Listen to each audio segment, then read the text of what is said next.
Guys, now let's be honest. This Monaco GP was a little bit of a snoozer. Not much happened on the track, and the one incident that we were about to see, well, it ended up just being taken away from us by a little bit of a shoddy piece of directing. But there was so much to talk about. Maybe if not exactly on the track, but a lot from the whole event. So let's do just that. So on this episode of the Inside Line F1 podcast and Pits to Podium, we will speak about the Monaco GP, review every single aspect of it, and moreover, ask critical questions like Ferrari's gamble with Charles Leclerc. Was it even worth doing something quite like that?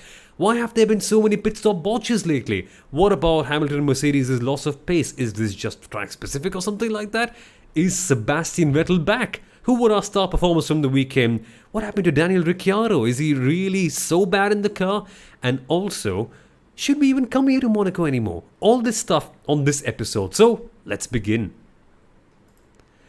Welcome along, ladies and gentlemen, to the Inside Line F1 podcast and Pits to Podium. My name is Soumil Arora. You might know me from the driving force on Hotstar.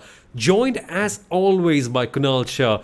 And you can see it from his outfit. The ex-marketing head of the Force India Formula 1 team, now working as the motorsport consultant from the VS Sport Network. Kunal, let's not waste any time. Let's ask the simple question. Was Monaco any good? Well, on track. And guys, for everyone who's listening to us, and we know there's thousands of y'all, right? We told you very specifically in the review video, look out for Monaco on the Saturday, because definitely, Soumil, the Saturday was far more interesting than the Sunday, right? And so I'm hoping that all of you all tuned in and enjoyed qualifying at least, because the race was a little bit of a drag, if I'm being a little modest, right? But that said, I have to say this. There were 4 drivers fighting for pole position on the Saturday, right? And so much so, guys, that Soumil and I almost ended up recording an episode, okay? But this one's on me. I couldn't record because of, TV commitments that I had. But the fact is, I can't remember the last time when we had 4 drivers from 3 different teams gunning for pole position. And, when Charles crashed, Carlos Sainz, Valtteri Bottas, and Max Verstappen, all of them were like, I was on a lap that would have gotten me pole position. Just outrageous stuff, isn't it? And David Croft, now, I'm usually not the biggest of Crofty fans, but he came up with a really good line. He said that if Verstappen was contributing to the swear jar, he would have been the lead contributor, considering all the bundles of abuses that he came out with after he realized that his lap could not be the one for pole position. And yeah, in the end, some people doubted it. Was it a bit of a tank, as they would call it in tennis? Was it a deliberate crash? It wasn't, Kunal. It just isn't, right? You can't do something quite like that in a way that damages your gearbox of all things. And at the end of the day, we have to wonder, was the gamble worth it from Ferrari to try and not change the gearbox? Perhaps it would have been a safer option to maybe take the 5-place hit, but at least come up with some very valuable points against McLaren, who also got a podium today. Yeah, Saul, interesting point. And first thing, I don't think Charles did that on purpose, okay? At least, we've seen drivers do it on purpose before, like parking it at La Rascas and, saying I outbraked myself. And you do it in a way it doesn't damage your car to the extent that it damaged Charles's car. That guy, he left the pits when the pits opened, 40 minutes prior to the race. And in his outlap from the pits is when he suddenly realized he had the gearbox problem, right? Okay. So anyone thinking that it was done on purpose, please, guys, trust me. And of course, not that I know what Charles is thinking, but that crash definitely didn't look like it was on purpose. We've seen some fake crashes, and this definitely looked like a genuine one, right?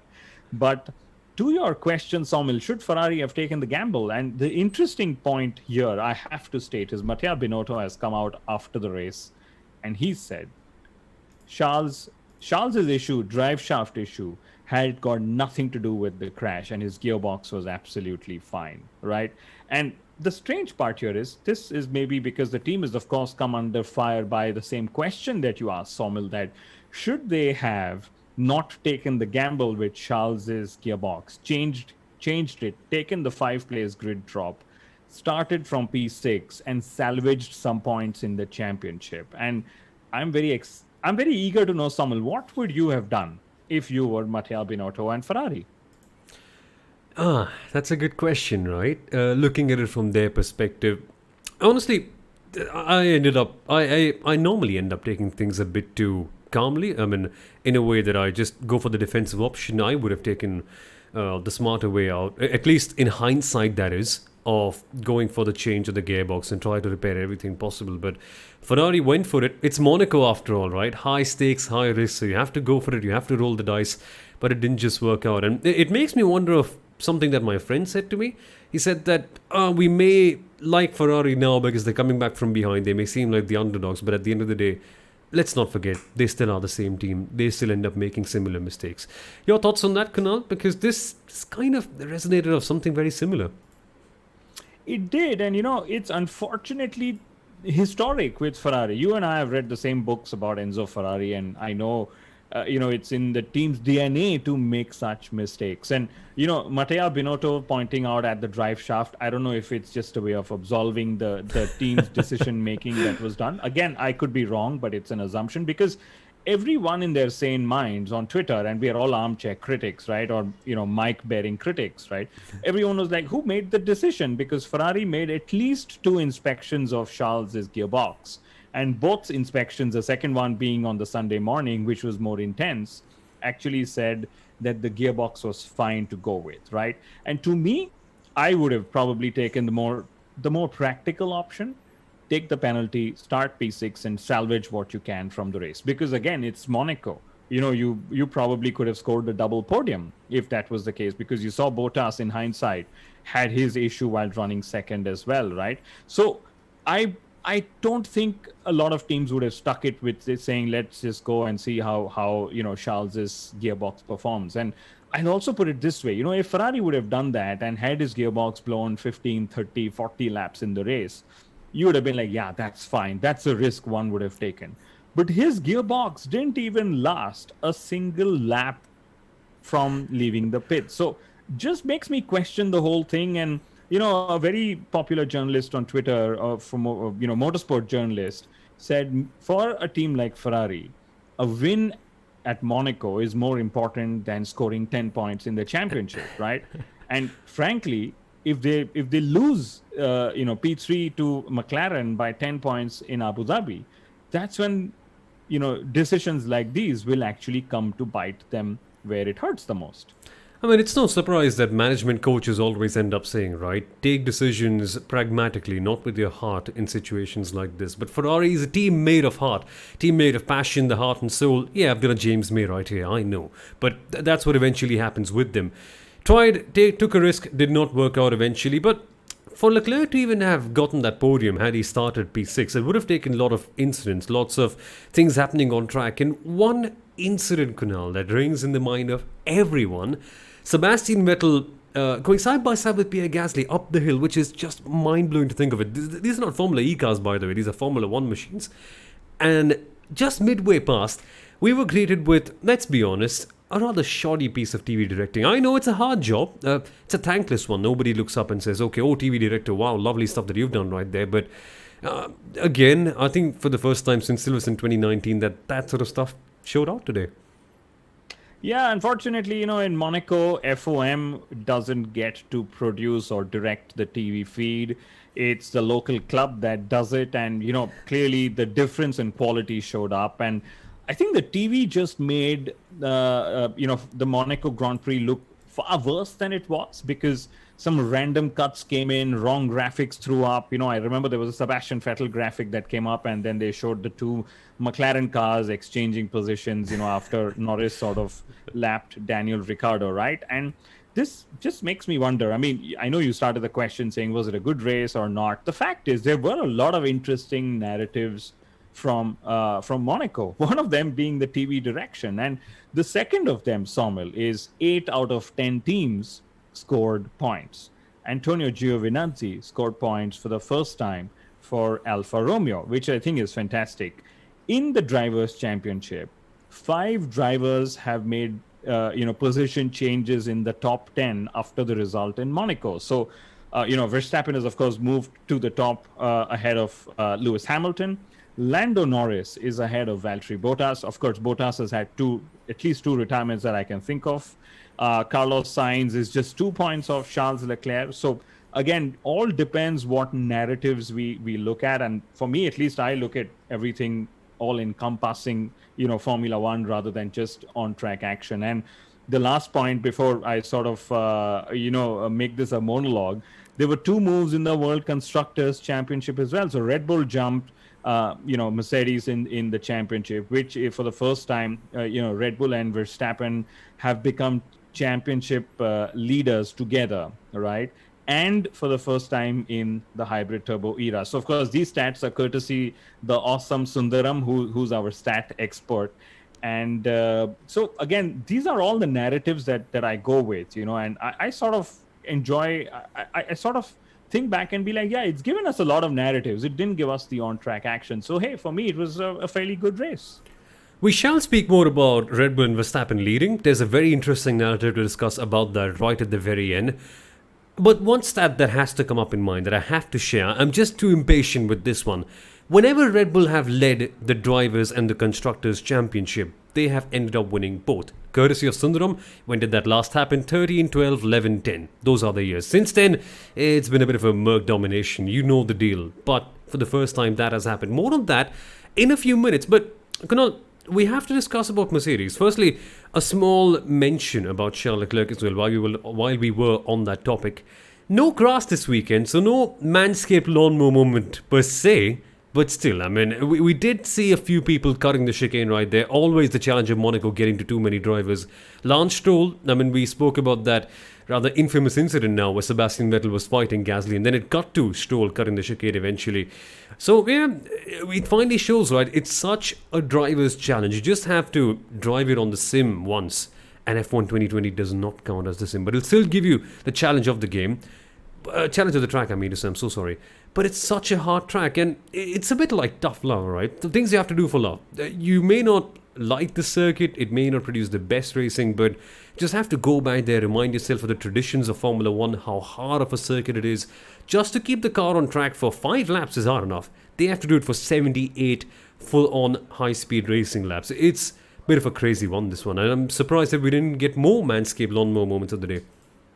Yeah, I'll tell you my lawnmower moment. Okay, I expected at least once for at least one clean recovery vehicle to come up, the ones that go round and round with those brushes on track and pick up all the debris after a crash. But let alone that, so we, of course, were robbed not only of a lawnmower moment because, literally nothing happened, but, no safety car, which is fine, but no yellow flag moment as well from Monaco, which is the strangest thing that, I have read or I experienced this weekend, that, this race, not a single yellow flag. Really, really strange. Even though we had 4 Monaco virgins racing out here as well, who, of course, binned it a lot of times in free practice, but, during the race, you, of course, end up taking it much lighter or much slower, as I'd call it, right? So no lawnmower moment, but we still tried. All of us tried to bring it. And coming to Mercedes's goof ups, it's so strange, Soumil, because they either get it completely right, world championship level stuff, they completely drop the ball. And Hamilton struggled for pace all weekend. That's something we know. But Bottas's pit stop, oh my God. And, I'm going to read out what he said after the race. And I'm just going to, it's quote unquote what Valtteri said. He said, I was sitting in the car at the pit stop. I knew it was a slow one and I was calculating Sainz getting past, then Lando Norris. And when it got to 30 seconds, I couldn't believe it. Characteristic is the one word that comes to mind, which is a bit of a shame considering how many times we've called Mercedes a well-oiled winning machine. And a discovery from Nityanand, our in-house graphs guru. He said that Mercedes are losing 1 second on an average per pit stop to Red Bull. He's amazing with those graphs. Check out our social media channels for more on that one. Link in the bio. But it's crazy, Kunal, how we've seen so many pit stop botches per se in the last few odd months. Mercedes especially, Sakir, we remember all that drama that happened with Russell and Bottas. Then I think this time, this season as well, we've seen a couple of them already. In Spain, we saw 4 botched pit stops, 4 of them, not from Mercedes, but on the whole. So what's happening? And a lot of it seems to be with the wheel gun, and usually the front left for some reason, whatever, that it just doesn't unhook the tire properly. It's not able to put it back on. So what's that going on? Because it's rather absurd to see these super highly efficient pit stop teams come back in and make these pit stop errors. And I thought we'd see something like this in 2020 at the start of the year after a long hiatus, but it's happening this year, which is a bit strange. You know, it's interesting you notice that it's probably the front left most of the times. And, you know, being the lefty, I always feel that the world is against us because all you righties are, clearly outnumber us. So even in the world of pit stops, I'm assuming that, the left side of the tires feel the same way. But I know, of course, I'm saying that on a lighter note. It is strange that, teams that generally get pit stops up to perfection are clearly struggling. A lot of them, we saw even Red Bull struggle the last race as well. And I think, Soumil, it's just a function of, teams trying to be ultra quick and keep getting quicker. And sometimes you just don't get it right. But in the case of Mercedes, I think there is some equipment issue that they, discussed the last couple of races ago when they had slower pit stops out here. Instead of the cross-threading, I think what Mercedes have explained and what you, of course, read from what Ted Kravitz said was they ended up machining the tread completely. And, Pablo Elizalde, one of the most humorous Twitter accounts on Formula One, have asked a couple of hours ago saying, I still want to know if Mercedes ended up removing the tire from Valtteri Bottas's car. And the truth is, we still don't know, if the tire is out or not. But yes, teams losing time in the pit stop, most critical because you're stationary. And we've seen how, in the case of Bottas, of course, he was out of the race. But imagine even if he would have resumed, he would have probably resumed outside of the top 10 or thereabouts. Yeah. And it's just a little unfortunate that these things happen. And I'm hoping that at least the pit stops get cleaner in the time to come. So before we move to speaking about why Hamilton did not have the pace, is this something track specific or not? Just for a second, Kunal, what does machining the thread in mean? I heard from Ted, I saw a few reports, I was like, I can't get my head around it. Could be that I don't understand things like this. Of course, it must be something very simple, but what is it all about? What have they actually done in there? So my understanding is also very limited, but from what I have, asked around and spoken, it's very simple that, sometimes we see that the thread of the nut, and you have a cross thread, and that happens to all of us when we use a screwdriver or something. Okay. But in this case, I think the gun ended up damaging the thread altogether. Ooh. Right? And that's what it means by machining off the thread, right? If my engineering is even a little bit correct. And that's probably what happened to Bottas's case. So, if they really needed to remove the wheel, they would have probably had to use some hammer and tongs to get it out of there, is what I assume. But again, we leave the engineering stuff for the real experts to speak about. Goodness, medieval technology coming into play right here. And Pablo's tweet has to be the best one apart from all the amazing stats that Sundaram gets us. But now to the critical point, now to the reason why you're here. Why was Lewis Hamilton slow? Now, throughout the weekend, Hamilton reported signs of a bit of a frisky rear end of the car, which is far from what you want in Monaco, because oversteer here, bam, rear end gone. Just ask Charles Leclerc, right? If you hit your rear end of the car, what can happen to you over the course of the weekend? But it just never seemed to click. And Bottas was faster. So what happened there, Kunal? And many people say that Lewis is a bit of a crybaby. He's saying a lot of rude things. He's saying X, he's saying Y. And I think the commentators say that he lost his way and lost his interest midway through the race. But I mean, classic Lewis Hamilton, right? One weekend you put him inside the water, and the next weekend he comes back up, rises, still I rise kind of, ironically, and ends up winning the next race. So I'm not surprised if he wins the next one. But what happened here in Monaco?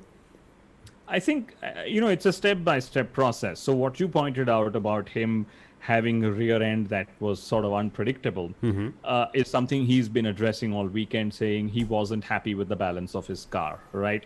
When you're not comfortable with the balance of your car, it sort of makes you lack confidence while attacking corners and being closer to the limit. And when you're not closer to the limit, that's the difference between what Valtteri Bottas was able to manage in Monaco and what Lewis Hamilton was able to manage, right? So it was just a case of the driver having the confidence in the car, something you need even more so for Monaco. And I think it was just a blip. Max has said this, Charles has said this as well, that it was just Monaco specific that Mercedes struggled. Come the next race, they are again going to be up and out at the front, in which case, I think it's fantastic that Max and Red Bull were able to pull so many points on Lewis Hamilton. And to me, Soumil, I was a little upset because up until now, Max and Lewis are the two drivers who've traded 1 and 2 and 1 and 2 positions. And now suddenly Lewis let go of, number 2 when Max took number 1 and he finished number 7. So we sort of broke that rhythm that the two of them were in. And I think, even in terms of Mercedes' strategy, it's been evidently clear, since the start of, pit stops and race strategy becoming so prominent in Monaco, that the overcut is more powerful than the undercut. And Lewis was overcut by 3 drivers, okay, when actually he tried to undercut Pierre Gasly. So again, not the most interesting use of race strategy by Mercedes. And no wonder Lewis was a little upset, and he said, I need to know what happened, and I'm going to sit down with the engineers to figure it out. And of course, the quote that has become famous is, he said, personal lessons for me, no, but lessons for the team, yes. And I think that's going to blow up in the next couple of days. But Lewis and Mercedes, how strongly they will come back, they'll bounce back. And I mean, you don't want to wish bad luck on anyone, but you don't want to see anyone winning 8-10 races on a trot. But knowing Mercedes, that is something that could happen. Let's hope for a good fight. And you're right, Kunal. Good to see Verstappen kind of putting off a bit of a gap here, so it adds another level of intrigue about what will happen. So the limits here. You're literally walking on a tightrope. You can't make one error, because if you do, you end up seeing the gap widen up by so much. But star performers, let's get to them. And there were so many of them. Glad to see 3 people in the midfield doing extremely well. We have to point out Carlos Sainz first, Lando Norris, of course. Those are the 2 givens, right? We know that they had a good race. More on them in a second. But Kunal, lovely to see Sebastian Vettel in P5. And the big question on everyone's mind, or especially mine, and a lot of people on the internet are asking the same thing as well. Is Sebastian Vettel back? Or is this just a Monaco-specific thing? Because if you look back all the years, Vettel never really has had any bad Monaco GP per se. Finishing 5th, he actually kept one of his records, which is finishing in the top 5 in every race in Monaco that he's finished at. Again, stats courtesy, Sundaram, right? But, Soumil, I think at least in this weekend in Monaco, we saw the vintage Sebastian Vettel back. And remember, guys, in qualifying on Saturday, he narrowly missed out on getting kicked out in Q1, and he was being a little greedy in trying to save an extra set of tires, right? And between Q1 and Q2, he made a 7/10 of a jump in his lap time, which in itself is phenomenal. In the race, we saw he pulled off probably the only overtake that we'll all remember on Pierre Gasly. He made the overcut work, which, Aston Martin again pulled off, a fantastic race strategy for both their drivers. And, eventually when he crossed the line, we saw Sebastian's finger go up.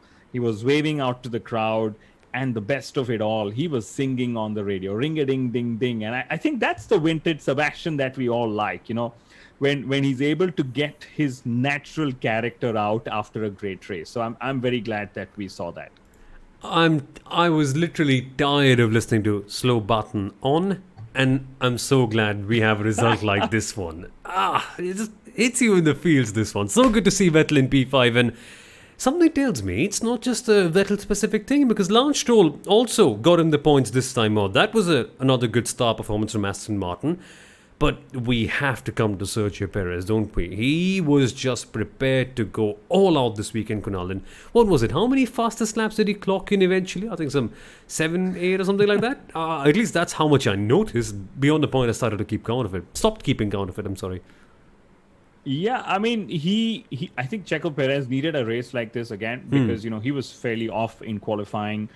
P9, and then he made such a brilliant strategy work with Red Bull Racing. And mind you, the strategy that Red Bull got Perez to work was the same strategy that Mercedes was trying, Lewis Hamilton to make work as well. But in the end, it was pretty great that Checo Perez was fourth, bringing in more points, and it was his fourth place finish that actually helped Red Bull jump Mercedes in the points as well. And just a note about Aston Martin again, they did the reverse strategy with Lance Stroll. He drove fairly well. I think he did 58 laps on the hard tire. So he made that hard soft strategy work, which I think was the only one who tried the same thing was Yuki Tsunoda, but of course it didn't work for him as well.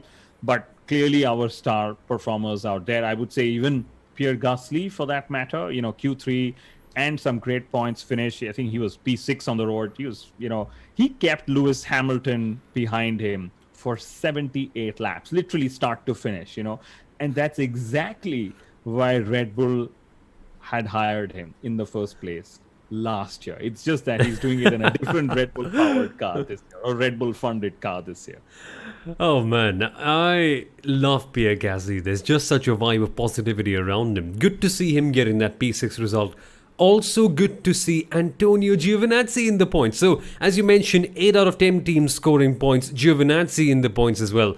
And you know what he said to Will Buxton at the end of the race? He said that, I think we could have done better. I think we could have gotten P8 or P9 or something like this. And just makes me feel so glad that when you see a team like Alfa Romeo that's clearly struggling, coming out and saying that, yeah, on merit we could have done better, when the entire season they've bashed the drum saying that, oh, we're not good enough to get in the top 10 unless some shenanigans happen, makes you feel good. You always want to see new competition, and plus, it's Giovinazzi, right? Deep down, everyone sort of likes him a little bit, because you always look at him like he's someone like the outsider, never quite got the same level of attention as his peers did, but once in a while he ends up giving performances like this one, and maybe that's why Fred Vasseur looks at the value. He's constantly beating Kimi Raikkonen. Yes, he has constantly beat Kimi Raikkonen in most races this year. And I think it's great for him in his future because, it's either Kimi or Gio that'll probably have to make way at some point, whether it's next year or the year after that. And in the case of Giovinazzi, the reason why he said he could have done better is because Esteban Ocon overcut him in the race as well. So that's, again, the power of the overcut that sort of works out. And, I'm just reading the timing sheets, and, Giovinazzi finished 4 tenths behind Ocon. So that's literally finishing just at Ocon's gearbox, at the checkered flag. So I think another great performance. Always nice to see a team score a point, which Alfa Romeo has done, and I think also just beating Kimi Raikkonen. Of course, it's taken him now in his 3rd season that he's doing it, but to be up there beating Kimi Raikkonen is definitely good for Giovinazzi's future in Formula One. Absolutely. Let's see what happens with him. But now to our critical final discussion point that we've been putting out for a while, but it's time to get to it. It's time to address it, to understand it. Guys, Max Verstappen is your new championship leader. Interestingly, he's the first non-Mercedes championship leader in a long, long time. And it's the first time he's ever done it in his career. Now, from what I've read about sportsmen, from the limited amount of sportsmen that I've spoken to, there's a certain mental pressure with leading that we might not be able to tell sitting in our armchairs right now. But there's something change. Something changes. I'm sorry, I've butchered grammar right here today. But something changes in your mindset when you're right there. Now, Verstappen is well matured. He spent years and years in Formula One. He knows exactly what it's about. But he's never been in this very position, Kunal. What changes? What changes now for Red Bull? What changes now for Max? Could we see them in a whole new light now? I mean, in terms of the way they perform? Because now, at last, they're the ones who have the target on their back and not the other way around. Yeah, they've gone from, being the hunters to the ones that'll be hunted, okay? And I think Mercedes and Hamilton will only come out that much stronger in Baku.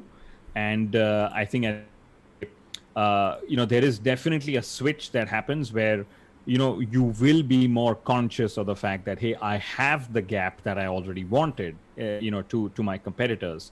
So you will of course not want to make a lot of mistakes. And mind you, they have made a few mistakes. And I know a lot of our Dutch listeners write in and comment saying, "What are you guys talking?" But the truth, guys, is that maybe Max should have already been leading with a bit of a sizable gap to Lewis Hamilton. But anyway, that's aside. I think I'm pretty certain Max and Red Bull, they've grown so well together.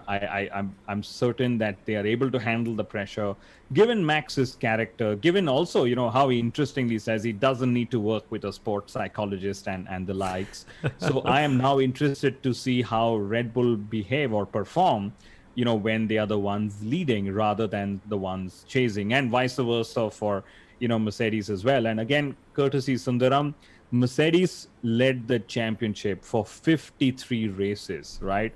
And it's the first time since the 2018 German Grand Prix, which we remember Sebastian Vettel for, right? It's the first time since 2018 Germany that Mercedes are not leading both the championships. So lots to play for, I think, in the 18 races that are to follow.